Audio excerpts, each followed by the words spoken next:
Hello, eBig Church family.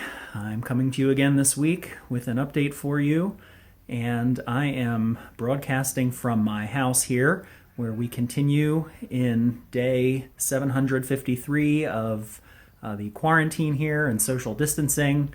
No, just kidding there. I don't know what day this is, but we're continuing here, and thought I'd give you just a quick slice of life from the Forry household. So we are in the midst of school here.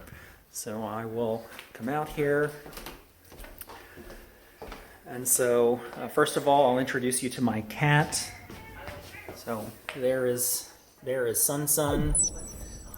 We have a little bit of a zoo here. We have two cats actually, along with the dog that we have now. So here is Sun Sun, who is very chatty.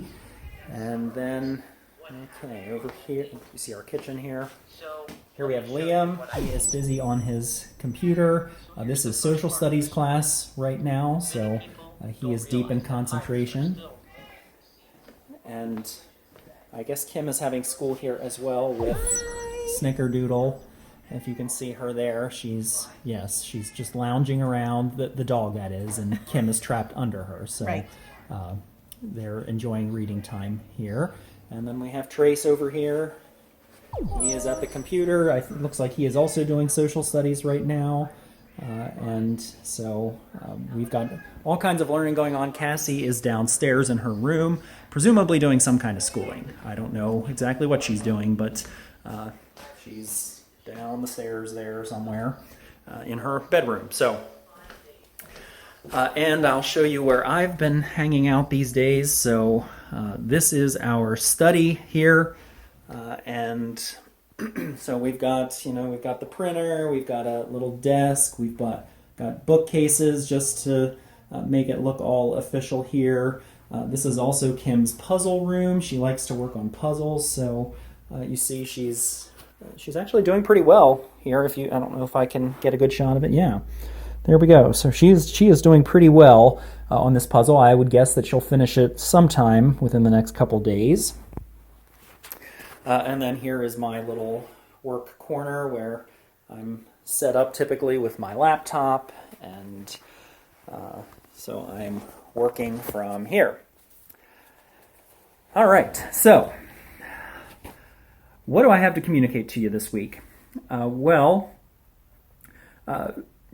of all, just we continue in these, I don't even know what to call these times anymore.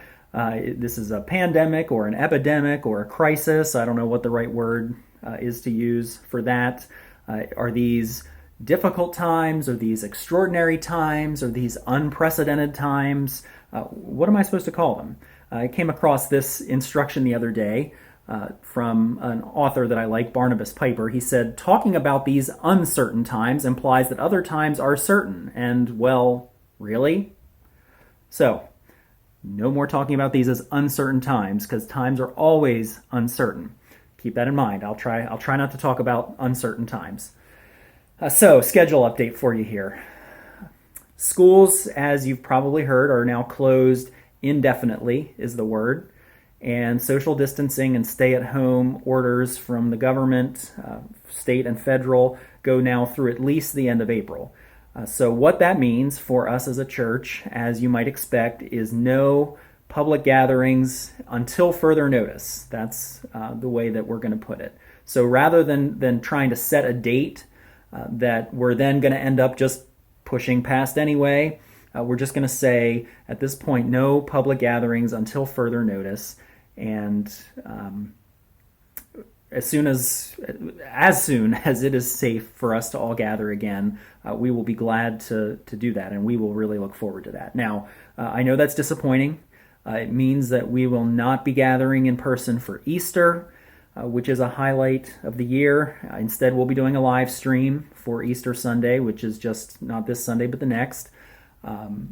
What I do want to say is two things to that. First of all, Ken in particular and we as staff are working together to try to make Easter still a special Sunday, even if we're not physically together. So hopefully there will still be some special things about that worship service on Easter Sunday. We'll be live streaming as we typically have. Live stream starts at 8:30. Service will go an hour, a little more, and then 15, 20 minutes after the service is done, then the recording will be available for those of you that don't join us live. So that'll be the plan for this Sunday, for next, until further notice. And we'll let you know when that ends. That's one thing. We'll try to make Easter special even if it's not us all together. Secondly, when we do gather again, finally for Sunday morning, for Easter, or for Sunday morning worship, it is going to feel like Easter, and that'll be a great Sunday. And so we'll celebrate Easter Sunday together whenever we're together again. Every Sunday really is celebration of a living Lord, of resurrection, and so we'll look forward to celebrating that together again when we meet together again in person. In the meantime, I want to encourage you to continue to submit to the governing authorities, so do what they're saying that we should do.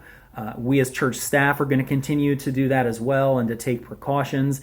Specifically on Sunday mornings, just want to let you know, we'll do our best. We're not going to get it perfect. We haven't gotten it perfect so far, and we won't, but we're going to do our best to maintain social distancing. In coming weeks, you're going to see a lot of the same people on stage for music on Sunday morning. And again, that is just a step that we're taking to try to keep everybody healthy. So we're going to limit the number of families that are involved week to week. You'll see my family. You'll see the Hoover family.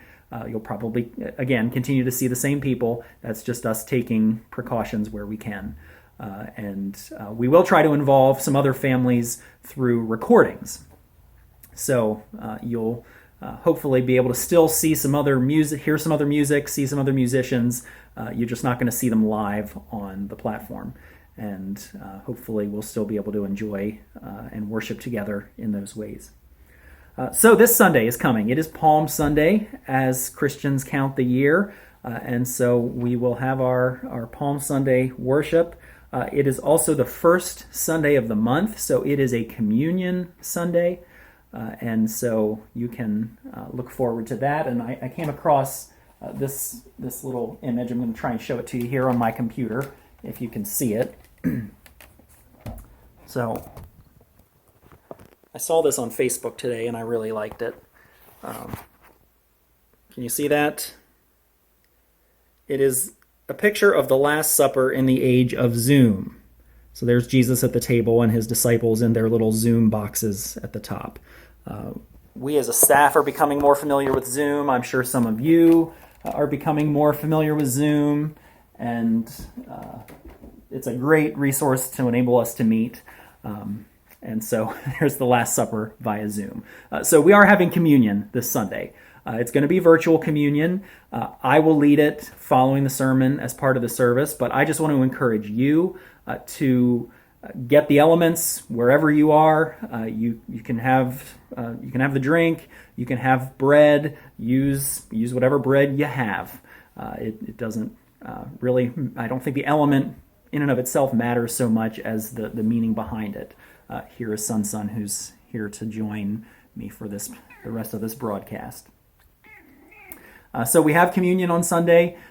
If you want to bake communion bread, you are welcome to do that, or just use your bread, use some juice, and have those ready on Sunday morning as you sit down for the worship service, and we'll engage in that together. I'm also starting a new sermon series on Sunday morning, and it's going to be focused on disappointment.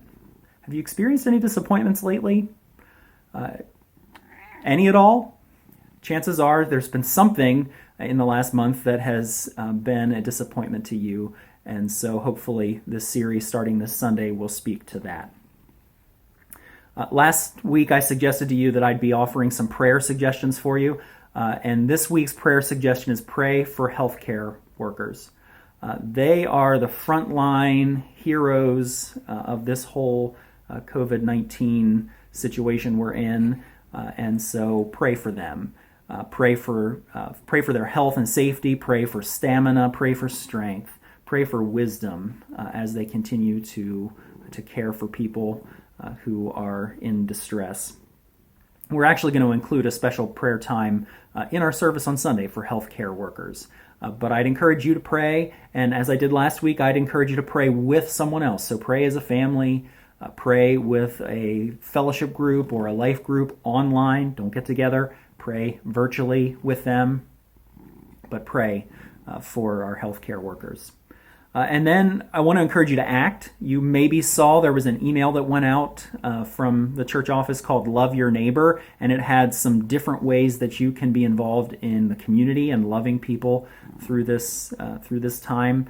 There was specifically mentioned helping with school lunches. You can either volunteer to distribute them, to put them together, or just to donate materials for them. There was also something about donating large men's dress shirts to use as smocks at Masonic Village. And so please check that email out, and we want to continue to do the best we can to love each other and to love our community. And so please take advantage of the opportunities that will come our way and will continue to come our way. And we will try to let you know what kinds of opportunities are out there. If you become aware of opportunities like that to care for others, please send them to the office, and we'll be glad to share those with the congregation. Last thing, this is from a morning prayer. So I've been using this book. It's backwards there. It's called Daily Prayer. It's actually with a community in Northern Ireland. So this book was written by someone who leads a community, kind of a monastic community in Northern Ireland. And so there's daily prayers in there, and they include morning prayers. And so part of the morning prayer, which I've used a few times, I can't totally recommend this book because I haven't used it long or nearly all of it, just a few of the prayers. But there's a morning prayer, and it includes these words. It's kind of a prayer of resolution for the morning. We resolve to live life in its fullness. We will welcome the people who will be part of this day. We will greet God in ordinary and hidden moments. We will live the life we are living. Let me just repeat those three. We will welcome the people who will be part of this day. Now, probably a smaller number of people that are part of your day now than what you're accustomed to. Maybe mostly just family, or maybe it's just the people that you speak to on the phone, or the people that you email or text, or however you're in communication with people. Probably a smaller number of people, but whoever those people are, we will welcome those people who will be part of this day. We will greet God in ordinary and hidden moments. Most of the moments of our lives right now are ordinary and even hidden, aren't they? We're not going places, we're not taking those big trips, we're not, having those special events, so it's ordinary moments kinds of times in our lives right now, and even hidden. Not a lot of what we do is seen by other people. So we will greet God in ordinary and hidden moments. That's a great prayer kind of resolution to enter your day with. And then lastly, we will live the life we are living. Now that sounds like kind of an odd statement, doesn't it? We will live the life we are living. I think what's behind that statement is the idea that rather than wishing for a different life, rather than wishing for someone else's life, we're going to live this life. This is the life we have, social distancing and all. This is the life we have right now, and this is the life we're going to live. And rather than wishing it away, we're going to make the most of it, and we're going to live it. May that be your prayer and your resolution in this week ahead, that we would welcome the people who will be part of each day, that we will greet God in ordinary and hidden moments, and that we will live the life we are living. And I'm going to send you out with this blessing. May we find the wisdom we need. God be with us. May we hear the needs of those we meet. God be with us. May we love the life that we are given. God be with us.